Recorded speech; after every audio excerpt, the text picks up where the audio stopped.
तो चलिए विक्रम सेठ के साथ चलते हैं काठमांडू की यात्रा पर। एक ऐसा शहर जहां आपको हर मोड़ पर एक अजीब सा विरोधाभास देखने को मिलेगा। कहीं बेइंतहा शोर तो कहीं गहरी शांति, कहीं गहरी आस्था तो कहीं खुला बाजारवाद। आइए इस सफर के अनुभवों में थोड़ा और गहरा उतरते हैं।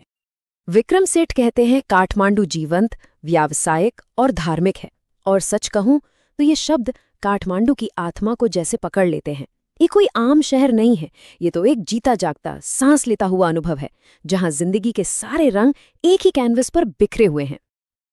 तो इस सफर में हम क्या-क्या देखने वाले हैं? सबसे पहले हम चलेंगे काठमांडू में एक यात्री की तरह। फिर देखेंगे दो बिल्कुल अलग-अलग मंदिरों की कहानी। इसके बाद महसूस करेंगे शहर की गलियों का वो शोर, वो हलचल, और उसी शोर के बीच ढूंढेंगे शांति की एक धुन। और आखिर में समझेंगे घर वापसी के सफर के पीछे की कहानी। तो कहानी शुरू होती है काठमांडू के बीचों बीच एक सस्ते से कमरे से। विक्रम सेठ अपनी यात्रा की शुरुआत करते हैं और उनका पहला पड़ाव है शहर के दो सबसे पवित्र मंदिर, एक हिंदू मंदिर और दूसरा एक बौद्ध स्तूप। और यहीं से शहर के वो विरोधाभास जिनकी हम बात कर रहे थे खुलकर सामने आने लगते हैं। और यहीं हमें काठमांडू का वो पहला सबसे बड़ा कॉन्ट्रास्ट देखने को मिलता है। सोचिए, दो पवित्र स्थल, लेकिन दोनों के माहौल में जमीन आसमान का फर्क। एक तरफ है भाग दौड़, अफरा तफरी, और दूसरी तरफ बिल्कुल खामोशी, ठहराव। पशुपतिनाथ मंदिर के माहौल को समझाने के लिए विक्रम सेठ एक बहुत ही दिलचस्प शब्द का इस्तेमाल करते हैं, फेब्राइल कन्फ्यूजन। इसका मतलब है एक ऐसी बेचैन कर देने वाली अफरा तफरी, एक ऐसी हलचल जहां हर तरफ बस भाग दौड़ ही भाग दौड़ है। यहाँ का नज़ारा कुछ ऐसा है। एक तरफ गेट पर लिखा है प्रवेश केवल हिंदुओं के लिए। अंदर पुजारी हैं, फेरी वाले हैं, भक्त हैं, टूरिस्ट हैं, और इन सबके बीच जानवर भी आज़ादी से घूम रहे हैं। अचानक दो बंदरों के बीच लड़ाई छिड़ जाती है। वहीं पास में पवित्र बागमती नदी के किनारे किसी का अंतिम संस्कार हो रहा है। यहाँ तक कि एक मान्यता ये भी है कि जब देवी का एक मंदिर पानी से पूरी तरह बाहर आ जाएगा तो कलयुग खत्म हो जाएगा। मतलब यहाँ आस्था, जिंदगी, मौत और रोजमर्रा की भागदौड़ सब कुछ एक दूसरे में गुथा हुआ है।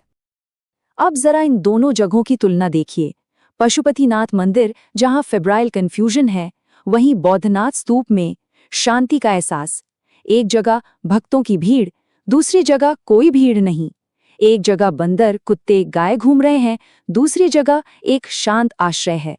एक तरफ नदी किनारे दाह संस्कार तो दूसरी तरफ विशाल सफेद गुंबद। सच में एक ही शहर में जैसे दो अलग अलग दुनिया बसती हों। और पशुपतिनाथ की उस हलचल के बाद हम पहुंचते हैं बौद्धनाथ स्तूप। ये जगह, जैसा कि सेठ कहते हैं, आसपास की व्यस्त सड़कों के बीच शांति का एक आश्रय है।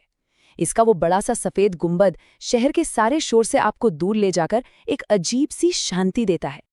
चलिए अब मंदिरों से बाहर निकलकर काठमांडू की सड़कों पर चलते हैं।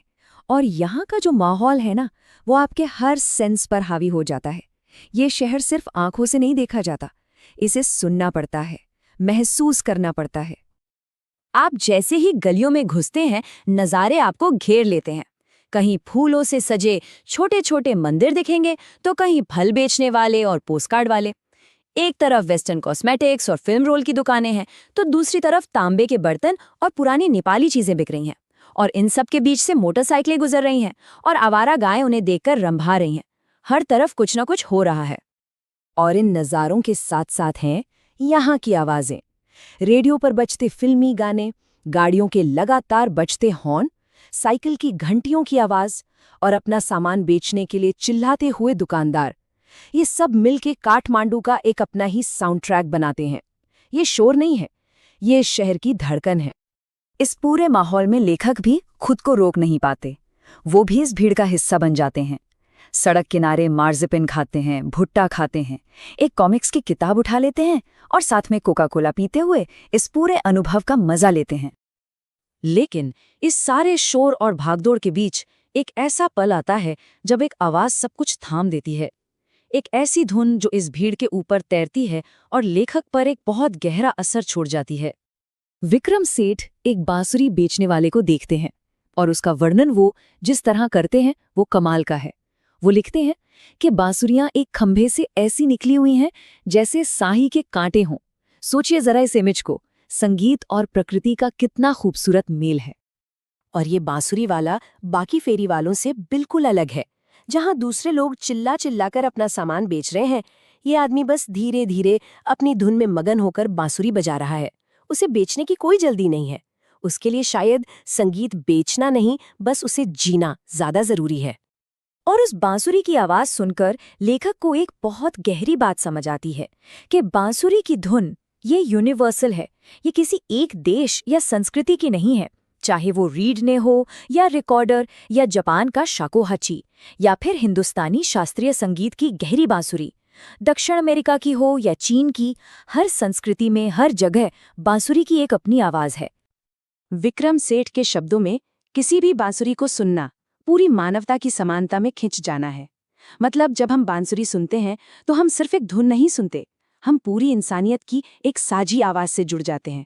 एक ऐसी आवाज जो हम सबको कहीं ना कहीं एक दूसरे से जोड़ती है। काठमांडू के इन गहरे और मिले जुले अनुभवों के बाद अब सफर अपने आखिरी पड़ाव पर आता है और अब रोमांच की जगह थकान और घर की याद ने ले ली है। एक लंबी यात्रा के बाद लेखक को महसूस होता है कि अब वो बहुत ज्यादा थक चुके हैं और उन्हें घर की याद सता रही है। अब और जमीन के रास्ते यात्रा करने की हिम्मत नहीं है। वो जो रोमांच की तलाश थी, अब वो घर के सुकून की चाहत में बदल चुकी है। तो अब फैसला लेने का वक्त है। पहले वो बस और ट्रेन की एक और लंबी यात्रा के बारे में सोचते हैं, लेकिन फिर अपनी थकान और घर की याद को महसूस करते हैं और खुद से कहते हैं, नहीं, अब सीधे घर जाना है। और इसी सोच के साथ वो नेपाल एयरलाइंस के दफ्तर में जाते हैं और अगले दिन की फ्लाइट का टिकट खरीद लेते हैं। और यहीं लेखक को एक और बात का एहसास होता है। वो सोचते हैं कि पहले भी तो वो कई यात्राओं से घर लौटे हैं, लेकिन कभी भी सफर की छोटी छोटी बातों ने इतना असर नहीं डाला था। इस बार ऐसा क्या था? शायद वो बांसुरी की धुन या कुछ और, इस बार की यात्रा ने उन पर एक गहरी छाप छोड़ी थी। तो ये सफर यहीं खत्म होता है, लेकिन एक सवाल के साथ। वो कौन सी आवाज है जो एक इंसान को पूरी दुनिया से जोड़ देती है?